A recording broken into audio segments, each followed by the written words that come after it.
सबको नमस्कार। दिल्ली के अंदर अब धीरे धीरे कोरोना की स्थिति बेहतर होती जा रही है। उसी को देखते हुए पिछले हफ्ते से हम लोगों ने अनलॉक करने की प्रक्रिया शुरू की थी। ये ज़रूरी है कि अगर कोरोना की स्थिति बेहतर हो रही है तो अर्थव्यवस्था को वापस पटरी पे लाना भी बहुत ज़रूरी है।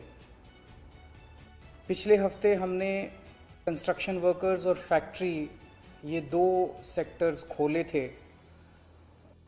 पिछले एक हफ्ते से कंस्ट्रक्शन एक्टिविटीज़ और फैक्ट्री दोनों खुले हुए हैं, लेकिन कोरोना की स्थिति अभी कंट्रोल में है। पिछले 24 घंटे में लगभग 400 के करीब केस आए हैं। 500 से भी कम हो गए अब केसेस। 400 के करीब केसेस आए हैं और 0.5% के करीब पॉजिटिविटी बची है, संक्रमण दर बची है। तो स्थिति काफ़ी कंट्रोल में है और भगवान करे ऐसे ही कंट्रोल में रहे। तो ये वाला जो लॉकडाउन पिछले हफ्ते ऐलान किया था वो सोमवार को सुबह 5 बजे तक है।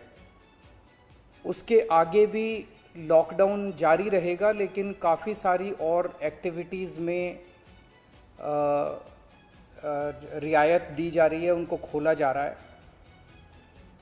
एक तो जितने बाज़ार हैं, मॉल्स हैं, उनको खोला जा रहा है ऑड इवन के बेसिस पे, कि आधी दुकानें एक दिन खुलेंगी, आधी दुकानें दूसरे दिन खुलेंगी, आधी दुकानें एक दिन, आधी दुकानें दूसरे दिन। 10 बजे से सुबह 10 बजे से शाम को 8 बजे तक दुकान नंबर के हिसाब से, ऑड इवन के हिसाब से दुकानें खोली जाएंगी। दूसरा, जितने दिल्ली में सरकारी दफ्तर हैं, उन सरकारी दफ्तरों में ग्रुप ए ऑफिसर्स जो हैं वो 100% काम करेंगे और ग्रुप बाकी उसके नीचे वाले जो हैं वो 50% काम करेंगे। लेकिन जो एसेंशियल सर्विसेज में काम करने वाले कर्मचारी हैं वो 100% काम करेंगे और हर एचओडी डिसाइड करेगा कि किसको एसेंशियल सर्विस कहना है और किसको 50% करना है और किसको 100% करना है। जितने प्राइवेट ऑफिसेज हैं उन सभी प्राइवेट ऑफिसेज में 50% मैन पावर के साथ वो खोले जा सकते हैं और लेकिन कोशिश करेंगे कि ज़्यादा से ज़्यादा लोग वर्क फ्रॉम होम करें और अपने प्राइवेट ऑफिसेज कोशिश करें अपने टाइम को स्टैगर करने की, कि ताकि सब लोग एक साथ सड़क पे ना आए। दूसरी चीज़, जो स्टैंड अलोन शॉप्स हैं और जो एसेंशियल सर्विसेज प्रोवाइड करने वाली शॉप्स हैं वो ऑड इवन के बेसिस पे नहीं, वो रोज़ खुलेंगी।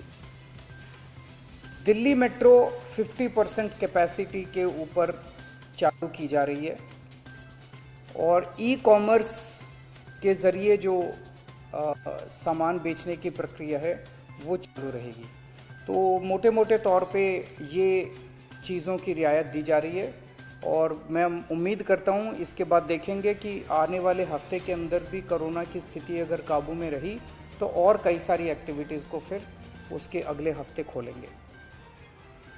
थर्ड वेव कहा जा रहा है, एक्सपर्ट्स कह रहे हैं कि थर्ड वेव आएगी, कब आएगी, कितनी भयावह होगी, इसके बारे में किसी को कोई जानकारी नहीं है। लेकिन एक जिम्मेदार सरकार होने के नाते हमारी जिम्मेदारी बनती है कि उसकी पूरी तरह से हम तैयारी करें, ताकि अगर थर्ड वेव आती है, अगर बहुत भयानक होती है, तो सरकार उस वक्त जनता के लिए तैयार हो। इसकी तैयारियां पूरे ज़ोर शोर से दिल्ली सरकार के अंदर चल रही हैं और कल लगभग 6 घंटे तक मैंने 2 अलग अलग मीटिंग ली, एक्सपर्ट्स के साथ बात की, जिन ऑफिसर्स ने अभी कोरोना के दौरान काम किया था उनके साथ बात की।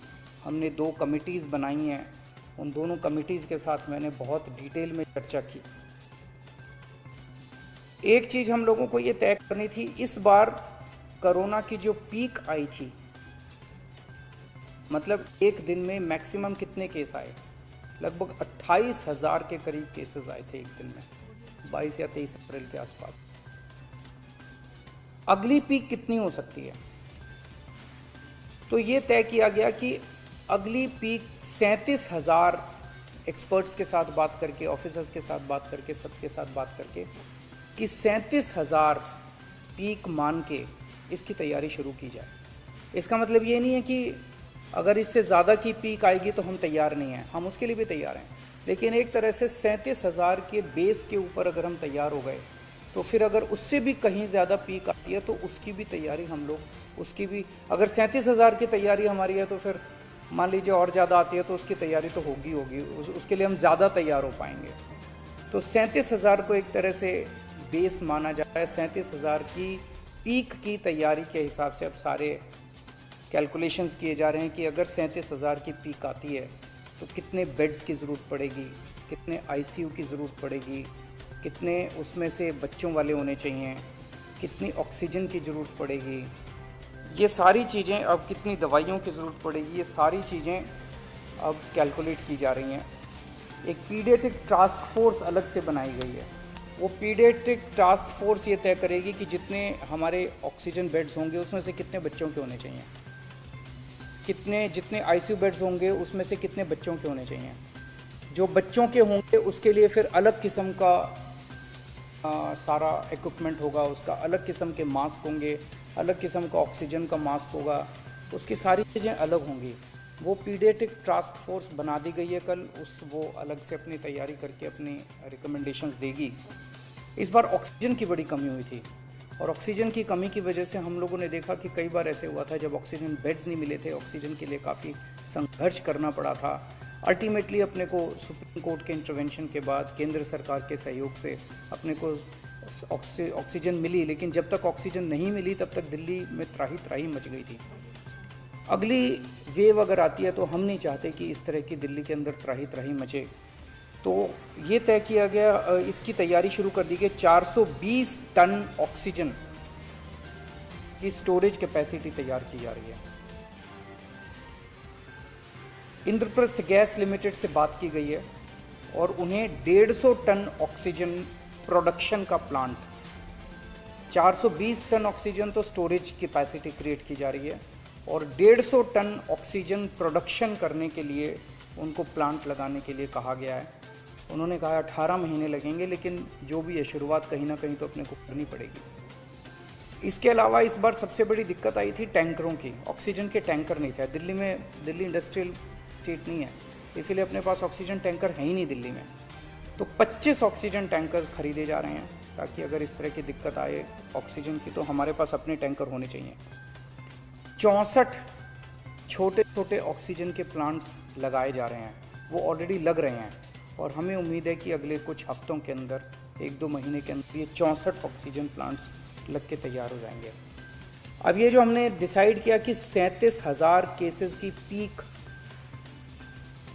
के हिसाब से हम काम करेंगे, तो उसके हिसाब से तय किया जाएगा कि कितने ऑक्सीजन बेड्स की ज़रूरत होगी, कितने आईसीयू बेड्स की ज़रूरत होगी। उसके हिसाब से फिर तय किया जाएगा कि कितने ऑक्सीजन सिलेंडर्स की ज़रूरत होगी। जैसे अभी थोड़े दिन पहले हमने 6,000 सिलेंडर चाइना से इंपोर्ट किए थे, तो और कितने ऑक्सीजन सिलेंडर्स की ज़रूरत होगी और कितने ऑक्सीजन कॉन्सेंट्रेटर्स की ज़रूरत होगी। अगले आने वाले 1-2 महीने के अंदर ढेर सारे ऑक्सीजन कॉन्सेंट्रेटर्स दिल्ली सरकार खरीदने जा रही है।